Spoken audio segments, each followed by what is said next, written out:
This is Jack Harris here at MarineMax Panama City Beach. Today we're on this beautiful 2026 Grady-White 306 Canyon. It's powered by twin Yamaha 350 outboards. So you got plenty of horsepower here back at the transom. You got your large fish box here in the transom. Holds ice all day for you. It is insulated. Moving on up to the helm, you got twin diamond stitch captain chairs, very comfortable for riding out.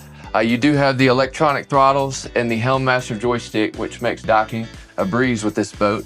You do have a blank canvas to put whatever electronics you want on it. You do have a nice hard top with carbon fiber outriggers for those of you that like to do some trolling. Coming around to the bow, you do have a large bathroom down below, which makes the days a little bit longer out there. You do have the flip back backrest here, so you can lean on them while you fish or pop them back and use them as backrest for your forward seating here. You got a large space for your casting platform and obviously your windlass anchor up front. But this is the 2026 Grady-White 306 Canyon. Come see us here at MarineMax Panama City Beach. This is Jack.